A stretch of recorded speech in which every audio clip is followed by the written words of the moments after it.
Okay, so first things first, when you're going to make your book, you have to decide on which paper you're going to use. I just chose like a piece of drawing paper that I had. And the first thing you have to do is determine the grain. And this is important because if you have paper that you want to use, like this cardstock, for example, that's really like thick and doesn't bend very well, if you go against the grain, it's going to rip or it's just going to fall apart, and you don't want that to happen to your project. So the way you determine paper grain, or at least the easiest way to, is just kind of like fold it over. You're not going to completely collapse a fold. You're just going to leave this nice like curve in it, and you're just going to press.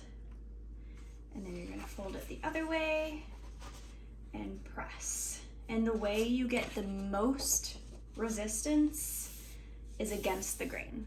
So if you have a way that your paper naturally just wants to fold over, that is going to be with the grain. So you always want to fold with the grain, never against. So this piece of paper, it would be this one, because I can easily push it down. And then for this side, like it can't quite get that bend in there. So I wouldn't want to fold it that way. And you just got to make sure that you are doing that for the piece of paper that you choose as your project. So how I want to show you to fold your papers is by starting with a tab. Now you only really need about like a finger width of a tab.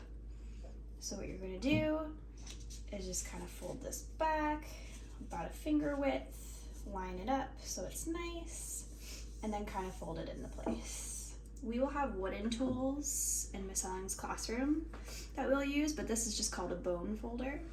And what I'm gonna do is kind of push that right against my seam so my fold is nice and crisp and clean instead of having like teared edges or something like that. So same thing other side. Just gonna fold that over about a finger width measure, line up those two edges, pull center, up and down, and just to make sure that edge is really nice and crisp, I'm going to take that folder along the edge. So these tabs are important because when we finish our books, they're going to look something like this. And if you don't have your little tab, then you can't fit it into your cover. So that's the reason we're doing that. So these tabs are going to be a part of your cover, so you need to leave those in there. But I just kind of tuck them away for the rest of my folding. And I will do this by pulling the two ends together, lining them up really nice. You want to make sure everything's lined up before you make a fold, or else your project is going to have a fold that you don't want. And then I kind of just pull my finger straight back to make a fold in the center, and then I will just push it top and bottom. That's the best way to make a nice fold without it being lopsided. And then again, I want that fold to be nice and crisp. Going it over with my bone folder. And so it'll look something like this on that step, like a little canopy. But minimum for our project is going to be 4 panels. So to make our 4th panel, we're going to take our edge and pull it back to our seam that we just made. So I'm going to take this, line it up, fold it back, and again I'm going to hold this in place, pull my finger to the middle, and swoop up and down to make that nice fold. Just crispen it a little, and then you'll have fold. And then you're just going to do the exact same thing on the other side. So this is our middle fold that we made for the first time. We're going to take our edge, pull it back to our center fold, line it up, hold it in place, drag your finger along the center, push up and down, and take our little tool and crispen up that edge. So we get left with something like this. Very nice.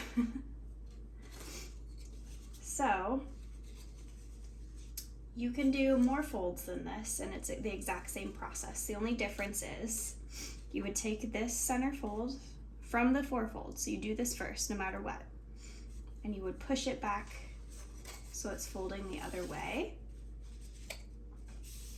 And then instead of leaving it with these edges and pulling it back, you're going to take this fold and pull it back to the center and then fold it like that. That's how you would make an 8-fold.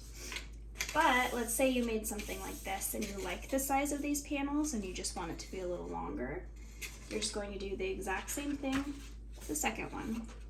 So remember, we're making our little tabs about a finger width, so that's a little big. There, line it up, pull it center, forward down, same thing other side, finger width,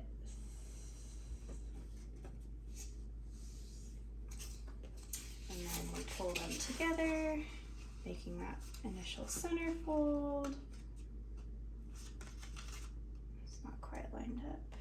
Make sure you take your time on lining things up because you don't want anything to be crooked. Hold that in place, drag my finger back, up, down, pull this back.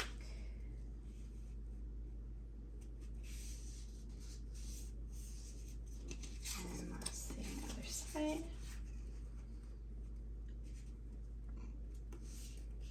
Drag, push, push.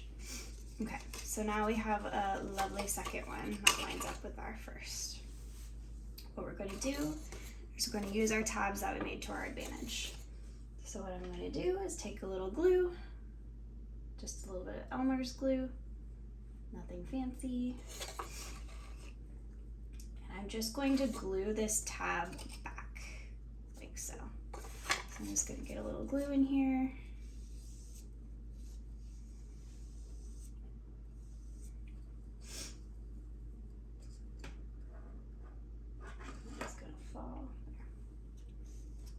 And just glue that down.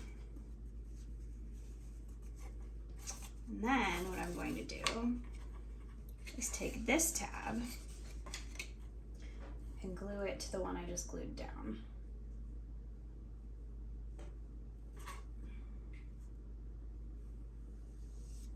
So adding a little glue on there. And I'm going to take my time and I'm going to line this up exactly along the folded edge.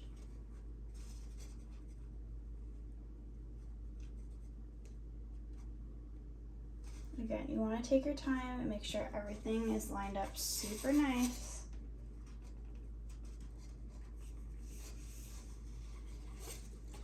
So it can make and break your project.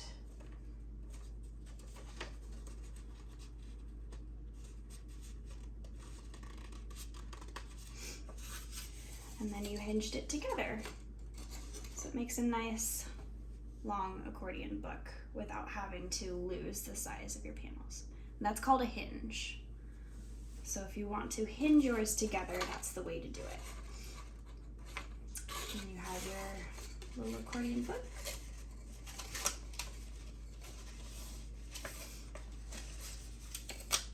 It folds up quite nicely.